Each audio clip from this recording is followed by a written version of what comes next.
नमस्कार मित्रों, स्वागत है आपका ज्ञान गंगा आयुर्वेद क्लासेस में। आज हम लोग बात करने वाले हैं त्रिऐषणी अध्याय। त्रिऐषणी अध्याय चरक संहिता का सूत्र स्थान का कौन सा चैप्टर है? 11वां चैप्टर है। तो जो 11th चैप्टर है हम उसके बारे में बात करने वाले हैं, उसको बोलेंगे त्रिऐषणी अध्याय। अर्थात देखेंगे ऐषणा, तो यहाँ पर टर्म जुड़ा है ऐषणा। ऐषणा का मतलब क्या होता है? डिजायर, इच्छा, परसूट्स इसको बोलते हैं। तो यहाँ पर पहला जो पॉइंट हम लोग पढ़ेंगे त्रिविध ऐषणा।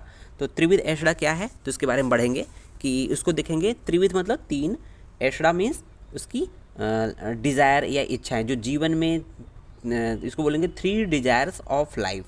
तो इसको बोलेंगे थ्री डिजायर्स ऑफ लाइफ। जीवन की तीन ऐषणाएं या इच्छाएं कौन कौन सी होती हैं जिसके बिना जीवन सार्थक नहीं होता, व्यर्थ होता है। तो उस तीन ऐषणा के बारे में बात करेंगे। तो देखेंगे सबसे पहले चरक ने क्या कहा है? चरक ने तीन ऐषणाएं कौन कौन सी कहा है? प्राण ऐषणा, धन ऐषणा, परलोक ऐषणा। चरक की तीन ऐषणाएं कौन कौन सी है? प्राण ऐषणा, धन ऐषणा और परलोक ऐषणा। परलोक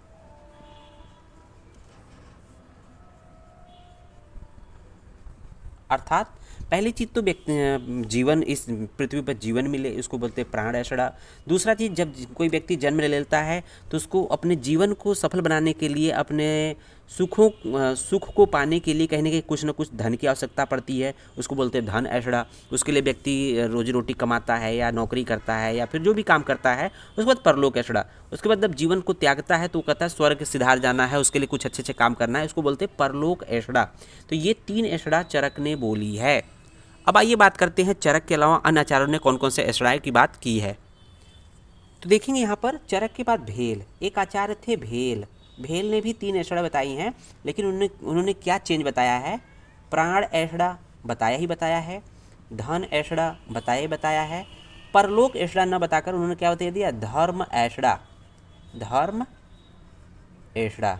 तो कहने का मतलब उन्होंने धर्म बता दिया। तो देखते हैं वृद्धावस्था में लोग या फिर जब अंतिम समय में लोग क्या करते हैं? धर्म का पालन करते हैं, अच्छी अपने धर्म के अनुसार अपने अपने पुस्तकें पढ़ते हैं, कहीं ना कहीं कहते हैं ना प्रभु के पास जाना है तो राम राम राम, इस तरह की चीज़ों के पालन करते हैं। तो ये है भेल के अनुसार।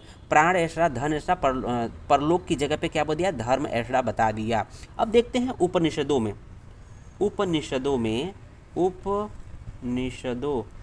उपनिषद में कौन कौन सी ऐषणाएं हैं? तो वहाँ पर उपनिषदों में भी तीन ऐषणाओं की बात की गई है। वहाँ पर वित्त ऐषणा, पुत्र ऐषणा और लोक ऐषणा। तो यहाँ पर BPL की बात की गई है। BPL, बी फार हो जाएगा वित्त ऐषणा,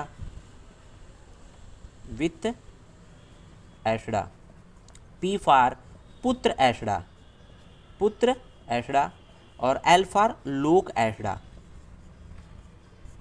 ऐषणा। तो कहीं ना कहीं उपनिषदों में BPL की बात की है। बी फार वित्त हो जाएगा, पी फार पुत्र हो जाएगा, एल फार लोक ऐषणा। तो ये आपको इजीली याद हो जाएगा। उपनिषद में कौन कौन सी ऐषणा बताई गई है? BPL, वित्त ऐषणा, पुत्र ऐषणा, लोक ऐषणा।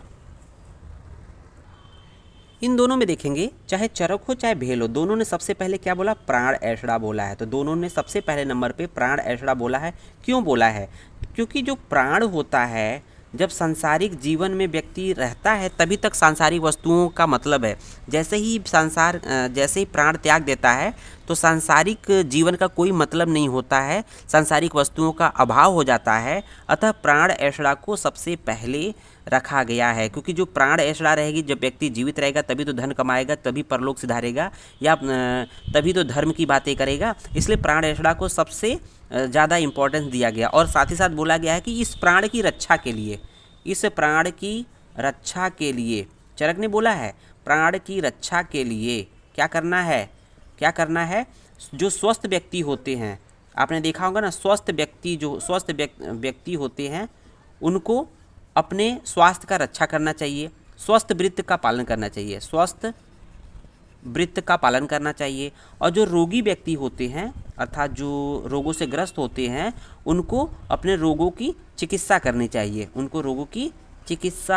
चाहिए।